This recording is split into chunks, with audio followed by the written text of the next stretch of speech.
Hi everyone.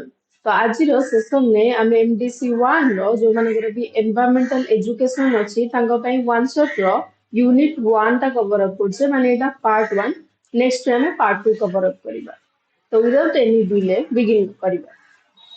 First तार जदि exam patterns देखिबा हमर एनवायरमेंटल एजुकेशन रो एग्जाम पैटर्न सेम अछि। 1 मार्किया 10टा, 2 मार्किया 9टा, 5 मार्किया 8टा और 8 मार्किया 4टा। तो नेक्स्ट आम जदि यार यूनिट वन आज सेशन आम प्रकृत कौन कवर करबा देखिबा। तो यूनिट वन अछि प्रथम रही इंट्रोडक्शन टू एनवायरनमेंट जोटा कि एनईपी 2020 बेसिस रे आ सेमिस्टर 1 पाई। तो फास्ट क्वेश्चन आसी जाउची कि इंट्रोडक्शन टू एनवायरनमेंट जदि रहउची तो एनवायरनमेंट प्रकृत रे कोन। तो एनवायरनमेंट रेफर करे एवरीथिंग जोटा कि हमको सराउंड करके अछि। माने आम चारि पाखरे जहाँ भी आम देखुचे चतुर्पार्श्व थिबा जो पदार्थ को आम एनवायरनमेंट कहि परिबा बा परिवेश कहि परिबा। तो जहाँ भी आम देखुचे बा लिविंग हो कि नॉन लिविंग हो से हला एनवायरनमेंट। तो ये कौन इंक्लूड करे? एयर इंक्लूड करे, वाटर, लैंड, प्लांट्स और एनिमल्स को इंक्लूड करे एनवायरनमेंट बा परिवेश। एनवायरनमेंट लाइफ को सपोर्ट करे अर्थ रे। ओके, एनवायरनमेंट बा परिवेश कौन तार डेफिनेशन आम बुझी पारे और एटा कौन कौन इंक्लूड करे ता भितरे सेटा बुझिले। नेक्स्ट होची कि कंपोनेंट्स ऑफ एनवायरनमेंट।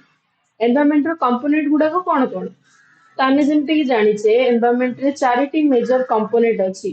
प्रथम है एटमॉस्फेयर जोटा कि हमर पृथ्वी थिबा समस्त वायु को नेकी बा एयर को नेकी हमर एटमॉस्फेयर गठित होइछि। देन है हाइड्रोस्फीयर सब वाटर बॉडीज को नेकी हमर हाइड्रोस्फीयर गठित। नेक्स्ट होची लिथोस्फीयर सब लैंड और सॉइल को नेकी लिथोस्फीयर गठित। देन है समस्त लिविंग ऑर्गेनिज्म बा जोटा है मुख्य कंपोनेंट बा मुख्य बायोस्फीयर जोटा कहते मुख्य हमर पार्ट बायोस्फीयर बा जीव मंडल ताको कुआ जाए। तो जोटा लिविंग ऑर्गेनिज्म को नेकी गठित होइते। तो आम फर्स्ट देखिले एनवायरनमेंट कौन एनवायरमेंटल डेफिनेशंस। देन आम चारिटा मुख्य मेजर कंपोनेंट्स गुडा को देखिले जोटा कि एटमॉस्फेयर, हाइड्रोस्फीयर, लिथोस्फीयर और बायोस्फीयर।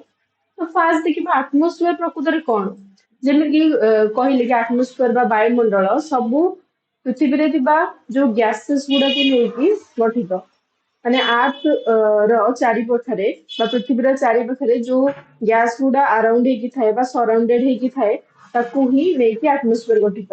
यार फंक्शंस कोन ना मुख्य फंक्शंस हला हमको ऑक्सीजन प्रोवाइड करबो बा अम्लजान प्रोवाइड करले आमे श्वासक्रिया नै परिबा। देन हला हमरो जो परिवेश को हार्मफुल रेडिएशन नु रक्षा करबो जो हमको आसुची सूर्य ठार अति बाइगणी रश्मि सेथिरु रक्षा करबो। देन टेम्परेचर को रेगुलेट करके रखिबो। एटमॉस्फेयर रो काम हम बुझी पारले। नेक्स्ट आमे देखिबा कि हाइड्रोस्फीयर। हाइड्रोस्फीयर बा जलमंडल। हाइड्रोस्फीयर रे हमरो सब प्रकार वाटर बॉडीज इंक्लूड थाए जेमति के गला oceans, river, lakes, ground water ए सब। तार इंपोर्टेंस कोन ना लाइफ को सपोर्ट करिवो आउ क्लाइमेट चेंज को रेगुलेट करि थाए। क्लाइमेट चेंज माने कोन जदि पृथ्वी रो तापमात्रा जो बढ़िबा कि कमिबा ए सब को रेगुलेट करथाए। नेक्स्ट हला ड्रिंकिंग और एग्रीकल्चर पाई एटा यूज करा जाए। हमरो जल को हमर तो जल ही जीवन तो हमरो पीवा पाई और एग्रीकल्चर पाई यूज करा जाए। तो हमरो शेष हला हाइड्रोस्फीयर आउ नेक्स्ट हमरो कोन शेष होइतिला एटमॉस्फेयर। तो नेक्स्ट हमरो अछि लिथोस्फीयर।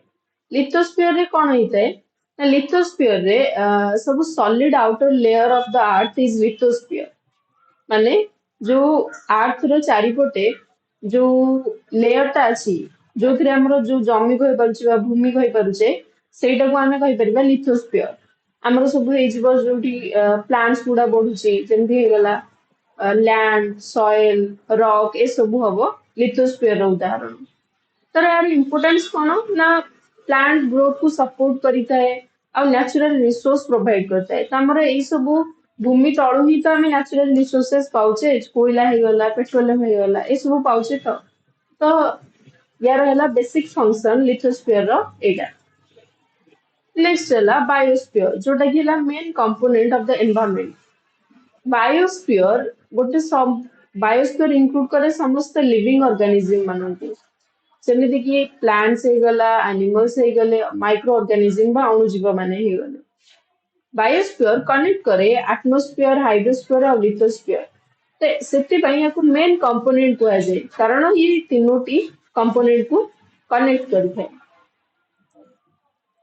आमे बुझी पारले एटमॉस्फेयर बायोस्फीयर लिथोस्फीयर और हाइड्रोस्फीयर नेक्स्ट आमे बुझिबा कि ecology cone ecology ecology is the study of interactions between organism and environment हमर ऑर्गेनिज्म आउ एनवायरनमेंट भीतर जो इंटरेक्शंस हुए ताकू ही इकोलॉजी द्वारा स्टडी करा जाए ताकू एटा कोन बुझिबा को हेल्प करे हमको ना रिलेशनशिप इन नेचर माने लिविंग ऑर्गेनिज्म आउ नेचर भीतर कोन रिलेशन अछि आउ बैलेंस ऑफ इकोसिस्टम कि इकोसिस्टम ला बैलेंस केमिति बजाई रही पारे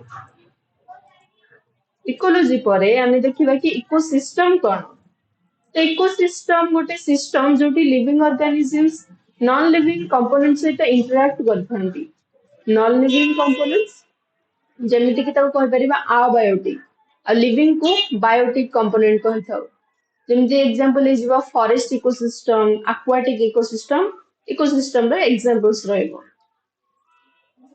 नेक्स्ट हमर इकोसिस्टम परे हमें देखिबा कि टाइप्स ऑफ इकोसिस्टम कोन अछि तो प्रथम टाइप्स आसीबो टेरेस्ट्रियल इकोसिस्टम जोटा कि लैंड बेस्ड जेमति कि जो फॉरेस्ट डिजर्ट ए सब देन ए जो एक्वाटिक इकोसिस्टम है वाटर बेस्ड जेमति कि जो रिवर ओशंस ए सब तो आ गोटे इकोसिस्टम कोन हे परिबा कोन कमेंट रे जणातु next biogeochemical cycles biogeochemical cycles कहले हमें कोन बुझू तो एटा गोटे नेचुरल साइकिल जो थिरे एनवायरमेंटल एलिमेंट्स पूरा रिसाइकिल हुए जेमिति कि हमें कहि परिबा कार्बन साइकिल नाइट्रोजन साइकिल हे जिवो तर एग्जांपल्स एटा इकोलॉजिकल बैलेंस मेंटेन करे तो कार्बन साइकिल नाइट्रोजन साइकिल कोन हमें देखिबा फर्स्ट है कार्बन साइकिल इन्वॉल्व करे कार्बन नो मूवमेंट